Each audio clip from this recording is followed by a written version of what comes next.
नमस्कार दोस्तों, स्वागत है आपका हमारे channel target for IAS and MPPSC with के। आज है 31 दिसंबर 2020 और आज है हमारे साल का अंतिम दिन। यह साल उतना अच्छा नहीं रहा। सभी के लिए आने वाले 2021 की मेरी तरफ से सभी को शुभकामनाएं। Happy new year to all my viewers who is watching my video on the daily basis.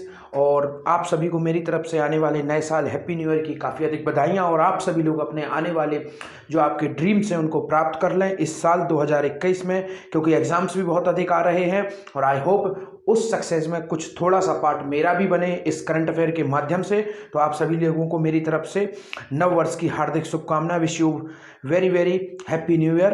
तो चलिए, आज के इस करंट अफेयर्स में हम लोग डिस्कस करेंगे आत्मनिर्भर मध्य प्रदेश के कार्यों का रोड मैप तैयार करने के लिए एक समिति का गठन किया गया है। तो यह समिति किसकी अध्यक्षता में गठित की गई है? इस समिति से संबंधित और भी इंपॉर्टेंट फैक्ट हम यहाँ पर देखेंगे कि इस समिति में कौन कौन से विभागों को सम्मिलित किया गया है, और भी बहुत कुछ हम इसके अंदर डिस्कस करेंगे। तो बने रहिए हमारे साथ target for IAS and MPPSC with के।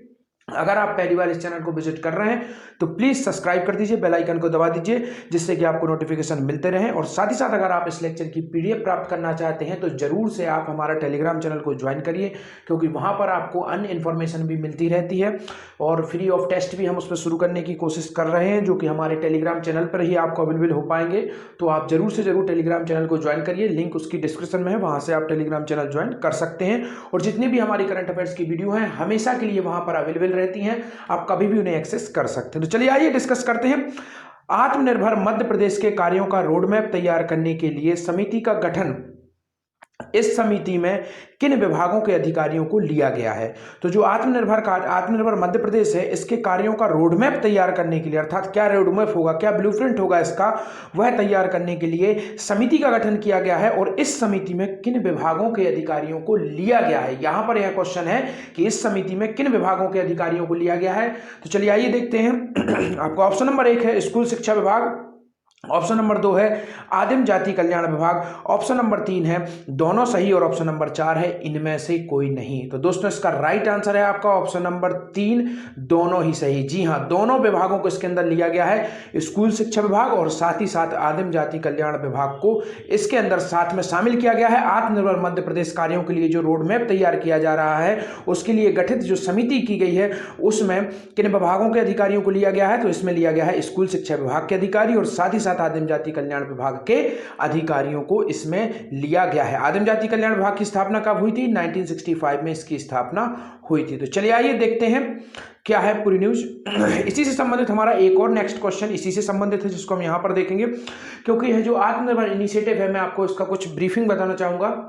जो माननीय प्रधानमंत्री नरेंद्र मोदी जी द्वारा शुरू किया गया था आत्मनिर्भर भारत योजना, उसी का अनुसरण करते हुए माननीय हमारे मुख्यमंत्री जी शिवराज सिंह चौहान जी द्वारा यह शुरू की गई थी आत्मनिर्भर मध्य प्रदेश योजना। और इसके अंतर्गत लोकल फॉर वोकल का जो नारा माननीय मोदी जी द्वारा दिया गया था, उसी को फॉलो करते हुए शिवराज सिंह चौहान जी द्वारा भी लोकल फॉर वोकल के लिए बढ़ावा देने की बात की गई। और साथ ही साथ इसी के अंतर्गत मैं आपको कुछ योजनाएं भी बताना चाहूंगा, जैसे कि शुरू की गई थी आपकी जो स्ट्रीट वेंडर योजना होती है, जो स्ट्रीट पर आपके जो ठेला या रेडी लगाकर जो सब्जी या अन्य चीजें विक्रेता होते हैं, उनके लिए लोन की व्यवस्था की गई थी। और इस योजना में मध्य प्रदेश रहा है अग्रणी राज्य। जी हां, नंबर 1 पर रहा है पूरे भारत में इस योजना के क्रियान्वयन करने में।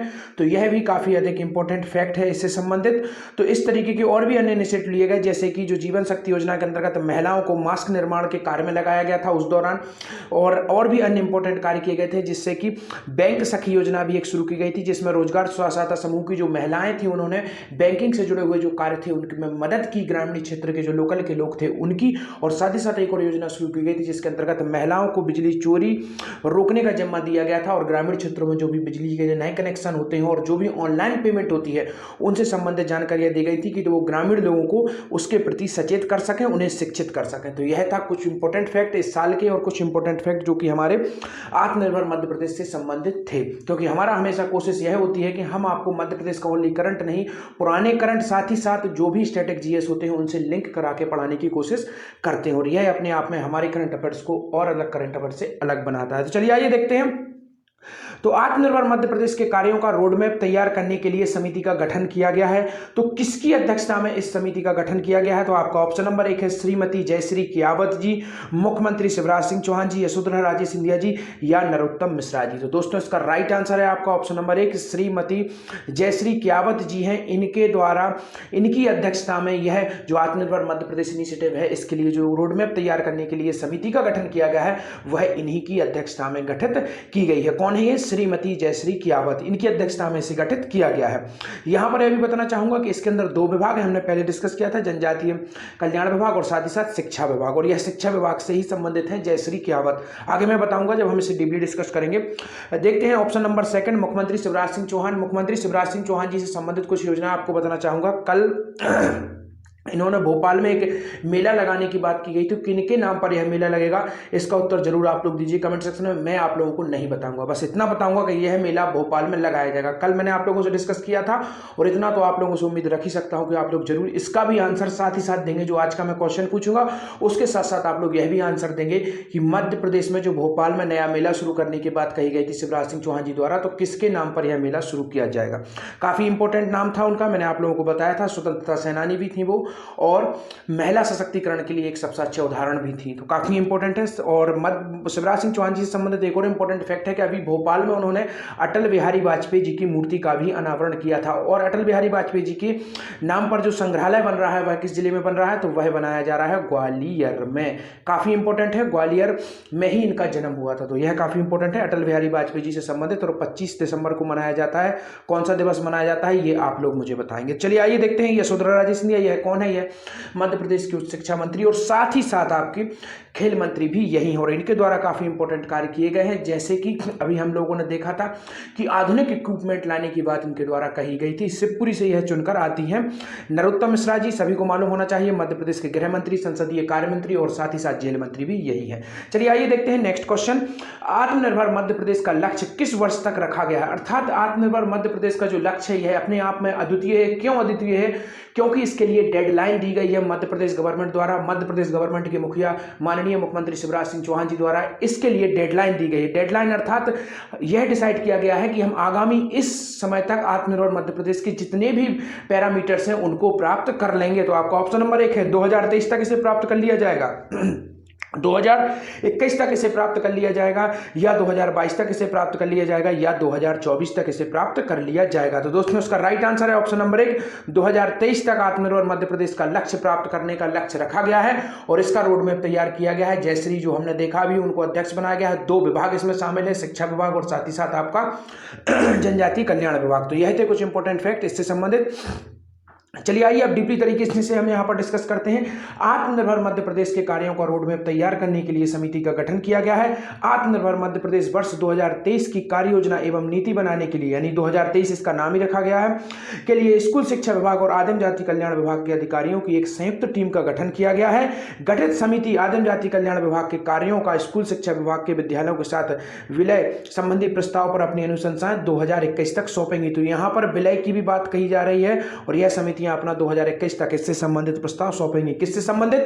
विलय से संबंधित। यहां पर आपको रखना है विलय से संबंधित। यह समिति आयुक्त लोक शिक्षा मंत्री, तो मैंने बताया था यह किस विभाग से जुड़ी हुई है जयश्री कियावत जी, यह है आयुक्त लोक शिक्षण समिति की श्रीमती जयश्री कियावत की अध्यक्षता में गठित की गई है। समिति के अन्य सदस्य कौन कौन है? यहां पर समिति के अन्य सदस्य के नाम दिए गए हैं, आप उनको चाहे तो देख सकते हैं, परंतु उतने अधिक इंपॉर्टेंट नहीं है। यहां केवल हमें याद रखना है कि किसकी अध्यक्षता में यह समिति गठित की गई है और कब तक रोड मैप प्राप्त करने का लक्ष्य रखा जाएगा और कौन कौन से विभाग इसमें सम्मिलित किए गए हैं, तो हमने देख लिया है।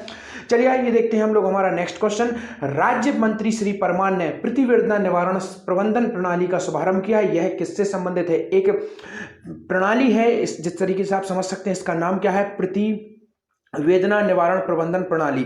तो यह किससे संबंधित है? किस विभाग के कर्मचारियों से यह संबंधित है? तो आपका ऑप्शन नंबर 1 है शिक्षा विभाग, स्वास्थ्य विभाग, दोनों सही या इनमें से कोई नहीं। तो दोस्तों इसका राइट आंसर है आपका ओनली ऑप्शन नंबर 1, शिक्षा विभाग से यह संबंधित है, ना कि स्वास्थ्य विभाग से या किसी और से।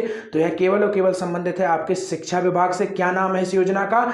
प्रतिवेदन निवारण प्रबंधन प्रणाली। काफी इंपॉर्टेंट है। इसके अंतर्गत प्रावधान किया गया है ऑनलाइन माध्यम से जो भी शिक्षक हैं वह अपनी कर्मचारी से जुड़ी हुई परेशानी परेशानियां इस पर साझा कर सकते हैं और उनका समाधान जरूर मिलेगा। और राज्य मंत्री कौन है? परमार जी के द्वारा यह किया गया है शुरू। चलिए देखते हैं क्या है पूरी न्यूज। राज्य मंत्री श्री परमार ने प्रतिवेदन निवारण प्रबंधन प्रणाली का शुभारंभ किया। अब ऑनलाइन दर्ज हो सकेंगी शिकायतें। स्कूल शिक्षा राज्य मंत्री स्वतंत्र प्रभार श्री इंदर सिंह परमार ने शिक्षा और विभागीय कर्मचारियों की शिकायत दर्ज करने के लिए ऑनलाइन यह प्लेटफॉर्म है प्रतिवेदना निवारण प्रबंधन प्रणाली। काफी इंपॉर्टेंट इसका नाम है और किससे यह जुड़ी हुई है यह आपको याद रखना है। और श्री परमार ने कहा कि सुशासन की दिशा में यह एक महत्वपूर्ण कदम है। हमारे सभी शिक्षक और कर्मचारी अपनी व्यक्तिगत और विभागीय शिकायतें ऑनलाइन दर्ज करा सकेंगे। तो राज्य मंत्री किसके द्वारा? परमार जी के द्वारा। स्वतंत्र प्रभार है, ये राज्य मंत्री है, शिक्षा राज्य मंत्री। तो यह काफी अधिक इंपॉर्टेंट था। चलिए आइए देखते हैं नेक्स्ट क्वेश्चन। मध्य प्रदेश में मिलावट करने पर कौन सी सजा का प्रावधान किया गया है? अपने आप में मध्य प्रदेश ऐसा करने वाला प्रथम राज्य भी बन गया है। तो मिलावटखोरों को कौन सी सजा का प्रावधान किया गया है? तो आपका ऑप्शन नंबर 1 है आजीवन कारावास, फांसी की सजा, दोनों या इनमें से कोई नहीं। तो दोस्तों इसका राइट आंसर है आपका ऑप्शन नंबर 1 है आजीवन कारावास की सजा का प्रावधान किया गया है मध्य प्रदेश में मिलावटखोरी करने पर। जैसा कि मैंने कल आपको बताया था, लगभग 12 ऐसे विधेयक थे जिनका मंत्रिपरिषद ने अनुमोदन कर दिया है और केवल राज्यपाल के दस्तखत की देरी है। जैसे ही राज्यपाल के हस्ताक्षर होंगे यह कानून के रूप में आ जाएंगे। और मध्य प्रदेश में अभी धर्म परिवर्तन के लिए भी एक कानून बनाया गया है, उसको भी मैं डीपली तरीके से डिस्कस करूंगा नेक्स्ट वीडियो में। परंतु अभी यहां पर हमें केवल याद यह रखना है कि आजीवन कारावास का प्रावधान किया गया है। देखते हैं मिलावट करने पर आजीवन कारावास। भारतीय दंड संहिता की यह धाराएं दी गई हैं 272, 273, 274 एंड 275 और 276 में संशोधन कर 6 माह के कारावास और 1000 रुपए जुर्माने के स्थान पर आजीवन कारावास और जुर्माने का प्रतिस्थापित किया गया है। तो अर्थात इसका सीधा सीधा यह मतलब है कि पहले जो 6 माह का कारावास था उसे बढ़ाकर क्या कर दिया गया है? आजीवन कारावास पर कर दिया गया है। तो यह अपने आप में काफी बड़ा इनिशिएटिव है और इससे मिलावटखोरों के अंदर जरूर खौफ आएगा। तो चलिए आइए देखते हैं, जैसा कि डेली बेसिस पर पूछता हूं मैं आप लोगों से एक क्वेश्चन, और हमारा आज का क्वेश्चन है और साथ ही साथ यहां पर ऑप्शन भी दे रहा हूं। हमारे कुछ प्रिय छात्र थे जिनकी डिमांड थी कि आपको सर प्लीज ऑप्शन लेके जरूर आइए, और कई बार वो लोग कह चुके थे। तो चलिए आज से आप लोगों को साथ ही साथ क्वेश्चन के साथ साथ ऑप्शन भी दूंगा, परंतु यह भी कहूंगा कि आप केवल ABCD टाइप ना करें, पूरा आंसर लिखिए आप, यह मैं जरूर कहूंगा आप लोगों से। तो चलिए आप लोगों का पहला क्वेश्चन है, मध्य प्रदेश मानव अधिकार आयोग के प्रथम अध्यक्ष कौन थे? तो मध्य प्रदेश का जो राज्य का मानव अधिकार आयोग था उसके अध्यक्ष कौन थे? काफी इंपॉर्टेंट यह क्वेश्चन है और आगामी MPPSC में भी कई बार पूछा भी गया और आगामी जितने भी एग्जाम्स उनमें पूछा भी जा सकता है। तो आपका ऑप्शन नंबर 1 है NB लोहानी थे, हबीब उल्लाह खान थे, प्रकाश चंद्र सेठी थे, या इनमें से कोई नहीं थे। तो आज आपको ऑप्शन भी मिलेंगे साथ ही साथ आप लोगों की डिमांड पर, तो ऑप्शन भी दिए हैं मैंने साथ ही साथ। तो जरूर और इतना जरूर रिक्वेस्ट करूंगा आप लोगों से कि वीडियो को शेयर जरूर कर दीजिएगा, लाइक जरूर कर दीजिएगा और टेलीग्राम चैनल को जरूर ज्वाइन कर लीजिए, क्योंकि वहां पर आपको इसकी PDF मिलेगी और साथ ही साथ जो भी अन्य इंपॉर्टेंट इन्फॉर्मेशन है वह मैं टेलीग्राम चैनल पर ही आप लोगों से शेयर करता हूं। और यह भी बताना चाहूंगा, पूरा आंसर लिखिएगा, केवल 1, 2, 3 नंबर ऐसा करके मत लिखिएगा, आप लोग पूरे आंसर को टाइप करिएगा। जैसे अगर आप आंसर देते हैं प्रकाश चंद्र सेठ या NB लोहानी या हबीब उल्लाह खान या इनमें से कोई नहीं, कुछ भी देते हैं, तो आप ऑप्शन नंबर 1 लिखेंगे, उसके बाद आप उसका पूरा नाम लिखेंगे, तभी जाके आपका आंसर सही माना जाएगा। तो thank you so much watching this video. बने रहिए हमारे साथ, target for IAS and MPPSC with KK।